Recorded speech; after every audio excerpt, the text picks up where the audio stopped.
set up Mars, Jupiter, and all this down to the earth, which was the lowest part of that realm.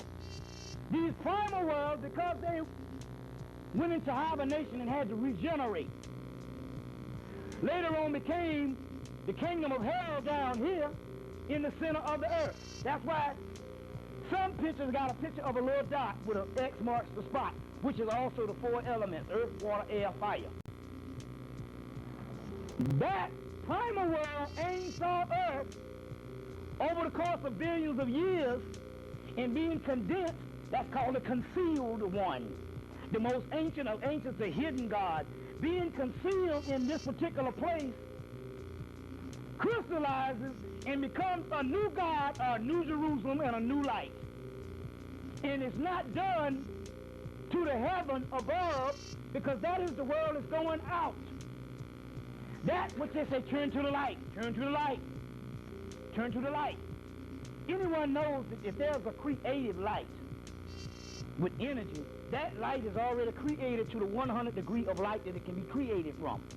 In order to get a new Jerusalem, you have to fall into darkness. That's all what the Bible was talking about. And by falling into darkness and going through a milling process of gradual putrefaction, you understand, and regeneration, it's the cocoon stage, you metamorphosize and come out a new thing. You can't metamorphosize from something that don't go to another degree or fall. That's the human nature. You can't you understand? Something that is already made can't metamorphosize. If you make something, if you make this building, you want to make a new building, what you got to do? You got to tear this mother down and build a new one. You see? That's the nature of the universe. So God wants to make itself new in a nutshell.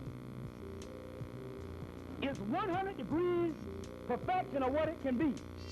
It's got one flaw in it, because that flaw is the possibility of a new something greater. Because as long as it's got a flaw, it's acceptable to fall. And once it falls, it automatically has the potential for something greater than what it was. You get this? Than what it was. In the context of the fall,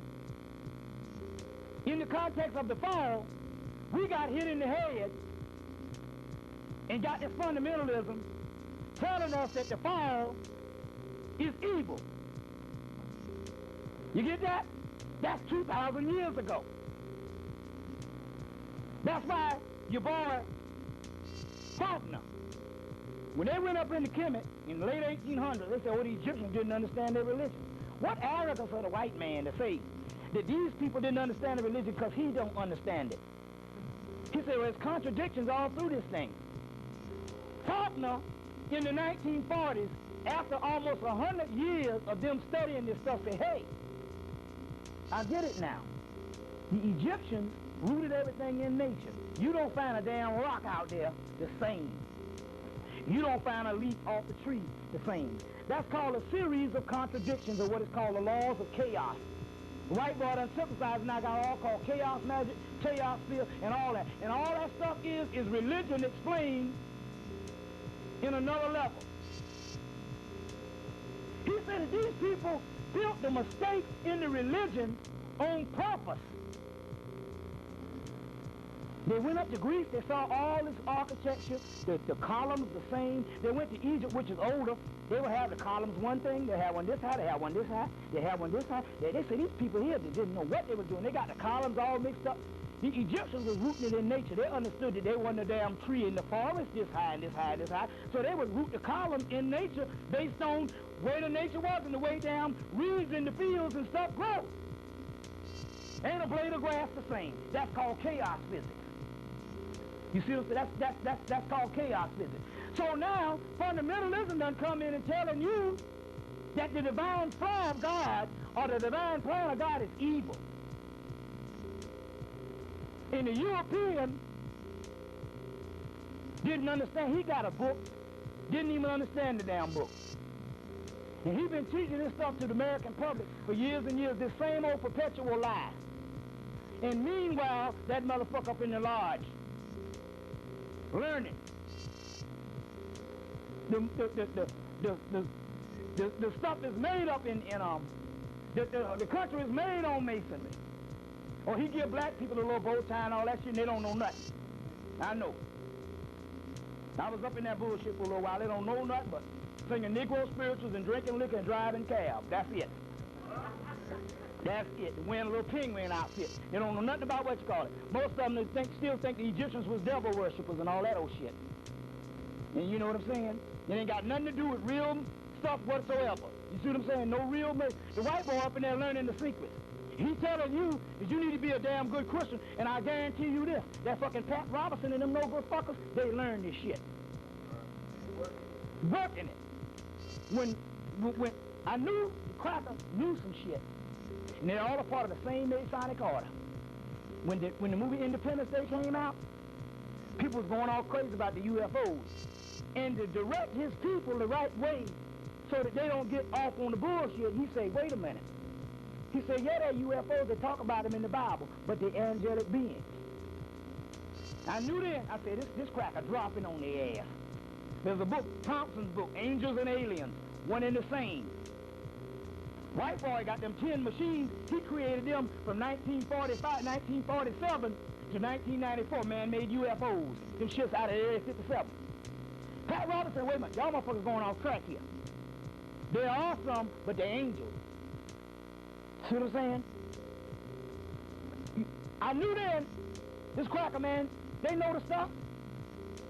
The most racist ones, those are the ones that know, because they got reasons to be racist.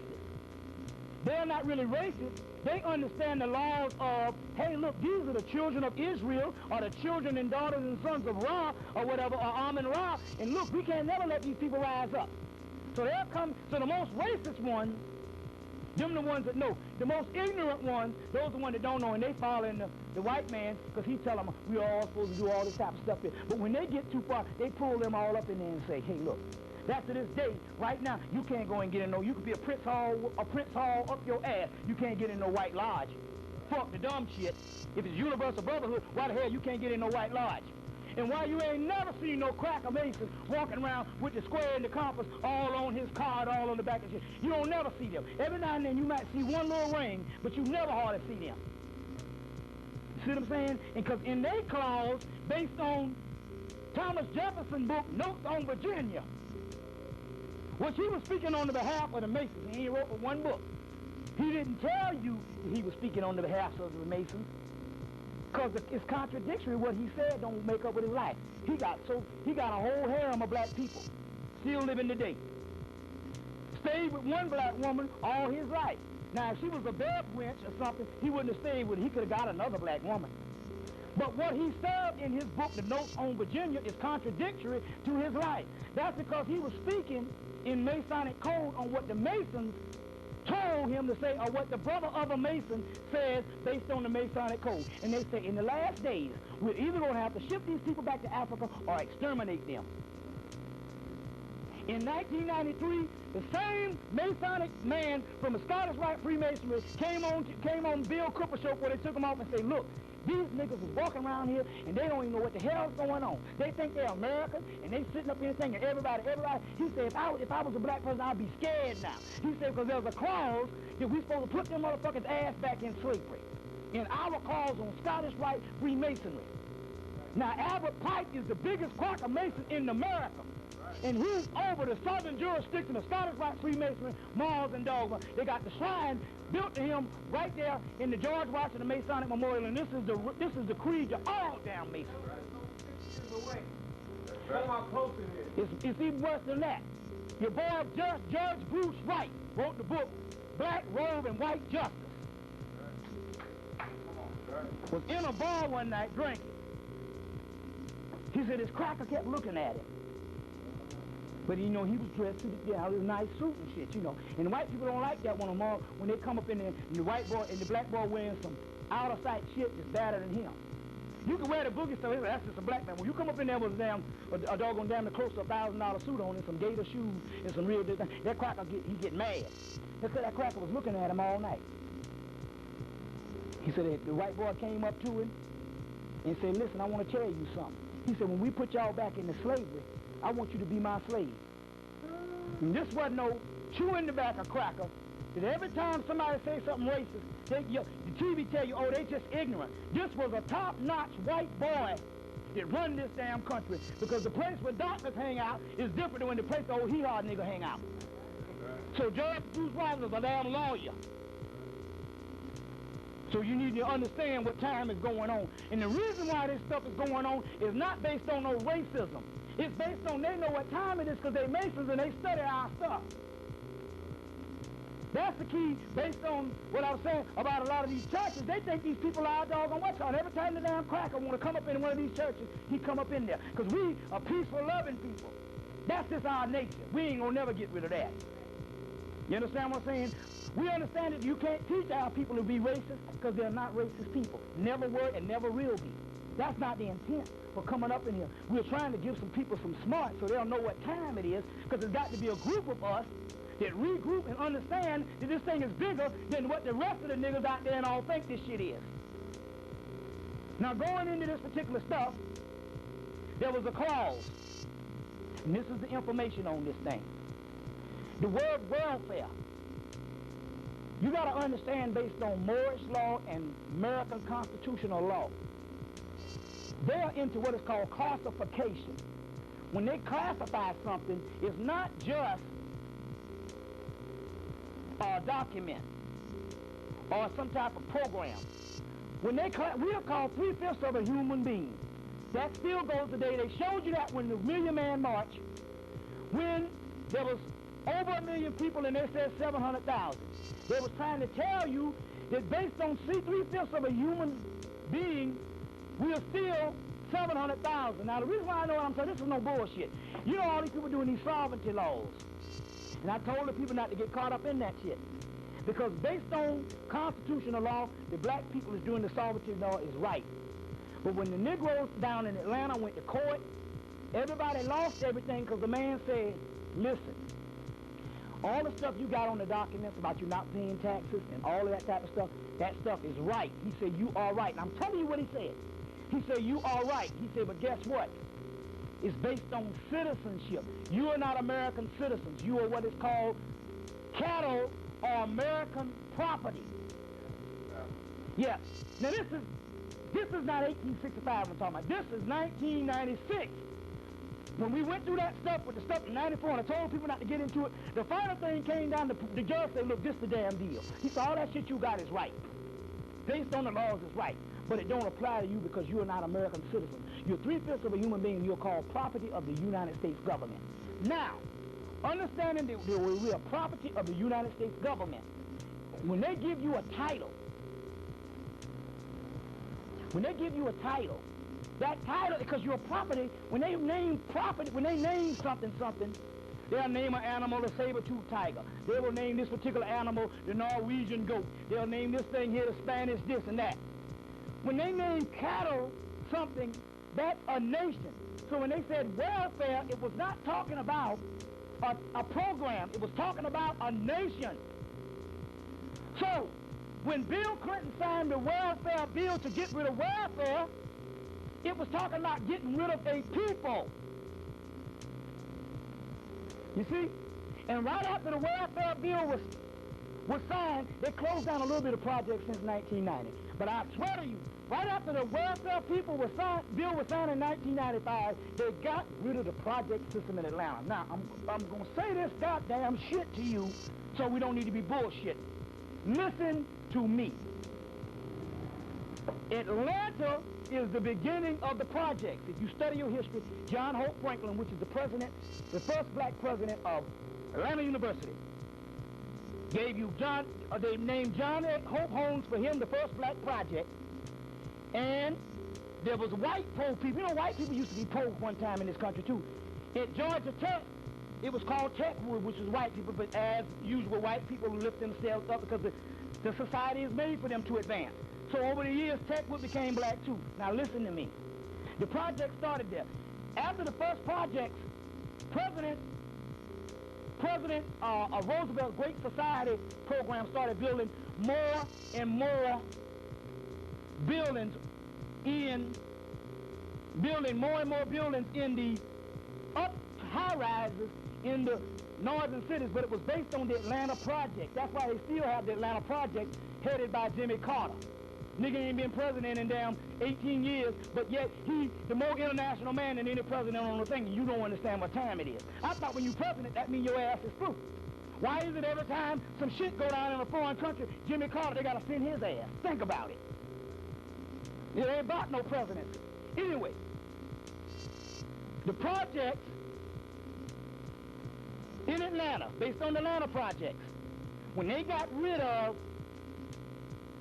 what they call the Great Society program. You remember they talking about welfare is based on the Great Society program? Well, the New Deal was the first part of the Great Society program. Then the Great Society came in 1964. Now look at this math on this. They always had the projects. They didn't always have the government subsidy called welfare.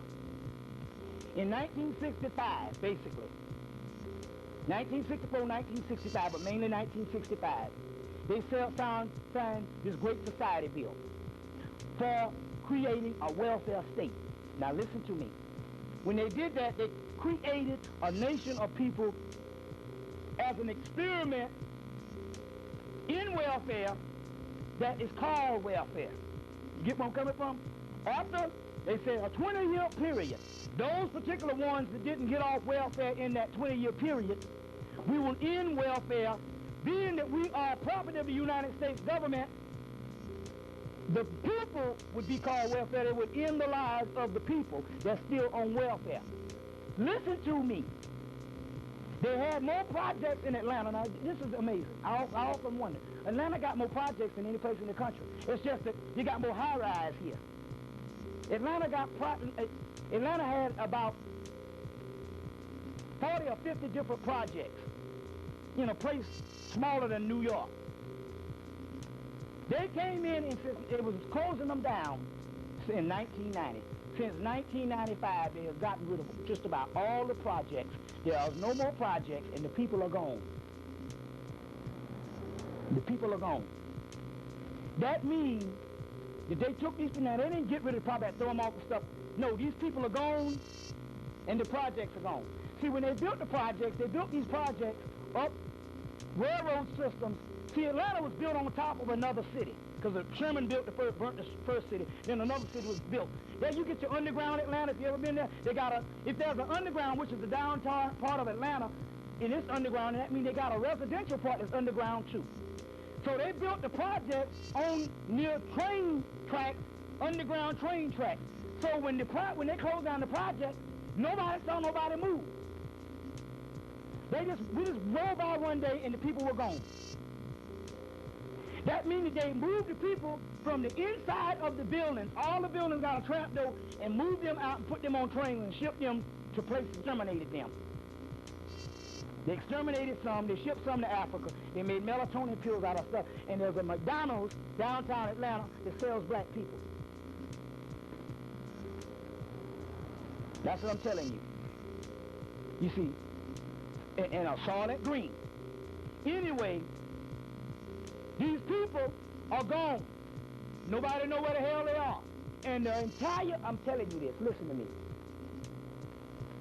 What they do is, they'll come into these projects, they'll relocate about 50 people. These projects are huge. They'll relocate about 50 people and they'll build townhouses. See, they do things that they understand the psyche. They'll build townhouses. They'll relocate about 50 people, okay? Then they'll get rid of the rest. Then you go, well, what happened to the people in the project? You go, oh, they relocated the people. We got the townhouses over here. I was in Trenton. They closed down this project. They built these ones. They said, oh, they relocated them. Oh, about 20 houses. Shit. One girl came in and said, I live in them houses. And damn, she said, I'm the only one that was from the projects. and I literally got out of the project a couple of years before. She said, there's nobody living in those houses from the project. But this is the mindset when they say, oh, they relocated them. You understand where I'm coming from? All those people in Trenton are gone. I was in Newark. They did the people so bad, the people went downtown as they do shop in Newark. They go downtown on Saturday, came back and the place was padlocked. Well, I said, well, what happened to the people? They said, we don't know. People standing all up, crying. My father missed it. We ain't seen him since the project closed down. Everywhere I go. One girl saw it in a vision. She started crying. They had to hold up. They had to down there put a spoon in her mouth. She said, I see it. I saw what happened. I said, I saw it too. You see what I'm saying? So what we're talking about here, it was prophesied in the Zohar that they would come against Israel in the last days. Why are they exterminating people like this? Because based on Mark Balfour's book called The Sign of the Serpent, in that book it says that the original people who have the Kundalini energy, which is the serpent energy, they call them the reptilians now. This means black people, which at the top is the basis of melanin.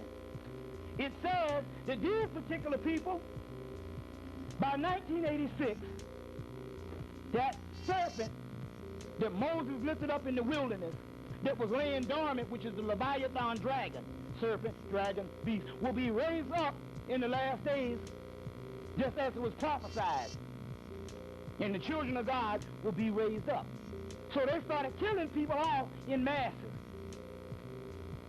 They figured that since they say it's coming from the despised and the rejected, they figured that the project brother and sister would be the main one that would house the Messiah. But they started doing it on other ways all over the place. You see what I'm saying? The main one that would house the Messiah. So they started killing these people off like this. You see what I'm saying? In Atlanta, they had a homeless population. Every 2 years they come in and they get rid of them. And the ones who remain in the homeless shelters, they got to be sedated. They can't be up in there now unless they're sedated. So you might see a brother get homeless one day, and you see him walking like this, because you know they got that Thorazine and all that stuff, and be sedated. You see what I'm saying?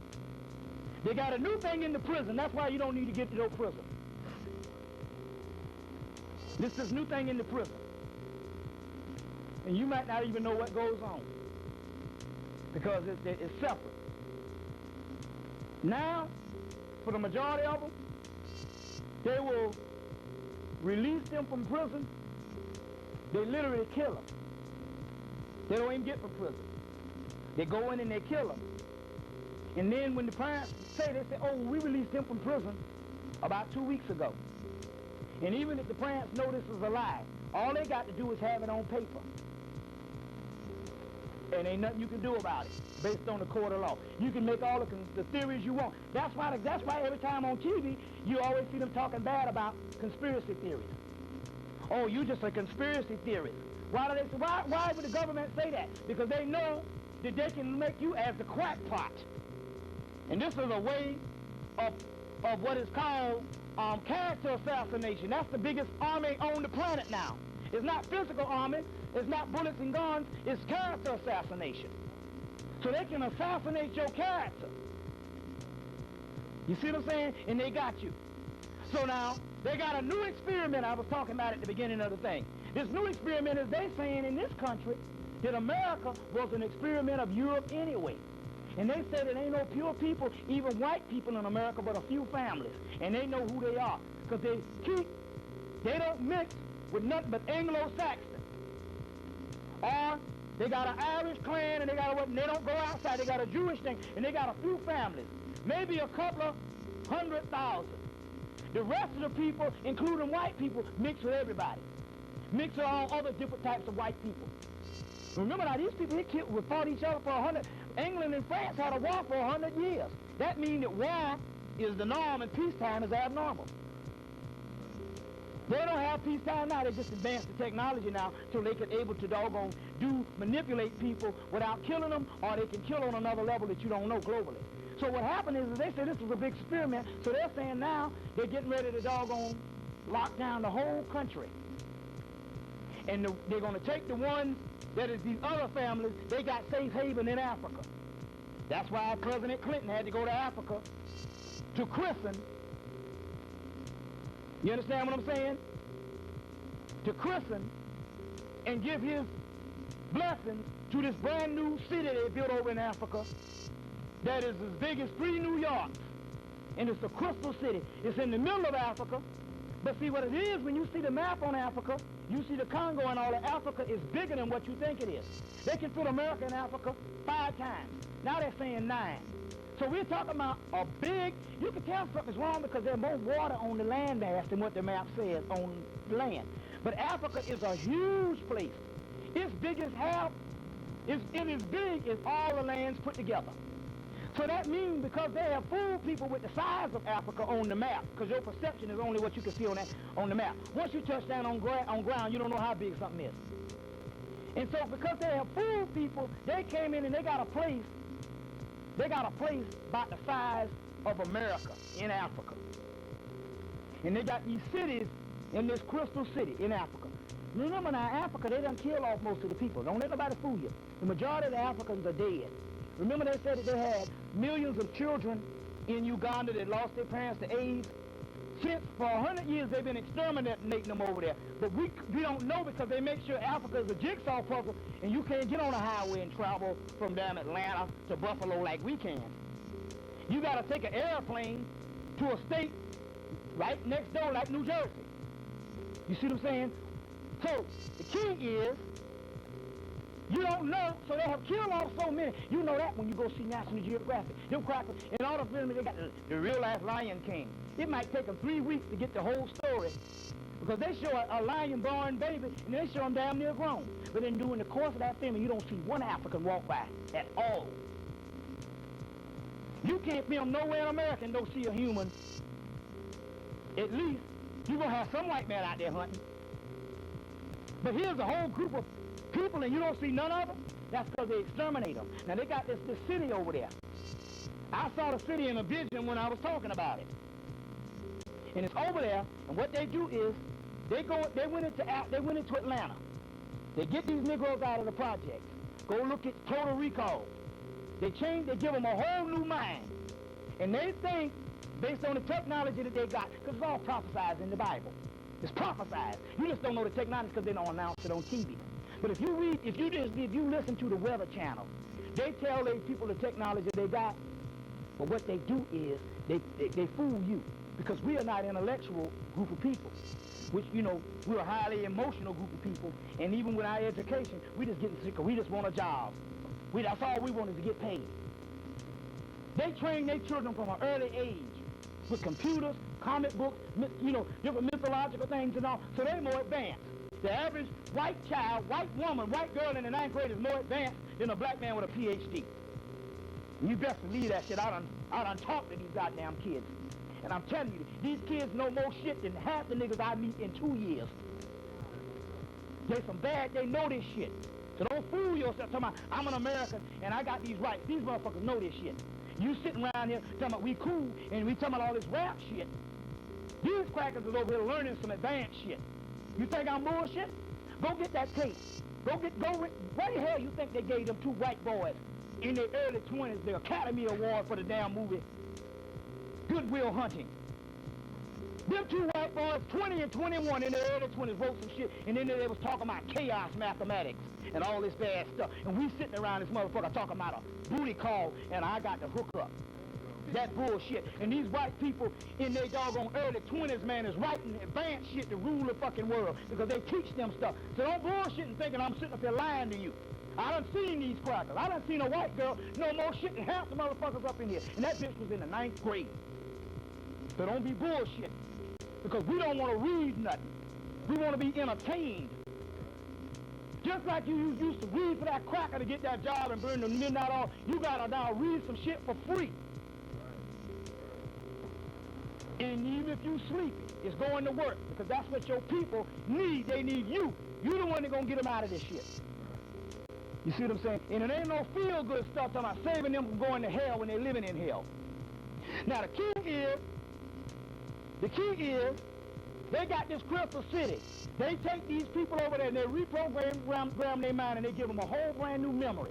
It's on, the stuff is on, it was on the movie Total Recall. They used to have a movie, used to come on, a thing on UPN back in 95, a thing called Nowhere Man.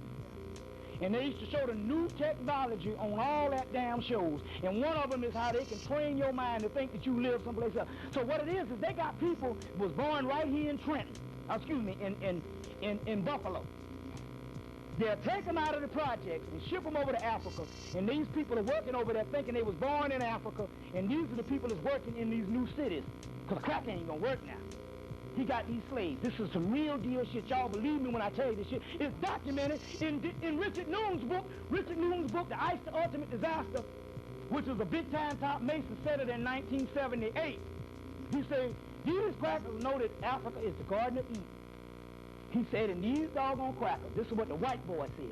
He said, these white people are planning to retreat to Africa somewhere in the year 2000 by 1999. So that's why President Bill Clinton had to go to Africa, and that's why your boy, who is a big-time Illuminati masonry man, Ted Turner, gave the UN $1 billion. And that's why they put this black man over the head. That's to throw you off. You see what I'm saying? UN ain't never helped Africa. They stomped on babies' heads over there for years in apartheid Africa and famine. They ain't never helped Africa. They didn't even end apartheid. You see what I'm saying? Because it ain't ended. It just stepped up. You ain't free now. You got one man, one vote. The American people say, man, we got another way to rule these niggas. You got to get off this other slavery. You rule them by making them think that they free. So, Ted Turner gave $1 billion to the UN. And then the whole thing was in the summertime, the summer solstice. Bill Clinton and Hillary came out 6 months before they went to Africa, almost, in June of last year, and said, we are now taking the UN money, and everything is the fight to save Africa and the fight to rebuild Africa. That shit ain't got shit to do with Ghana, Nigeria, or none of them places. As you know, they're killing them off over there. It's talking about putting this money in this crystal city so they can have this kind of air conditioning. They can live up under the equator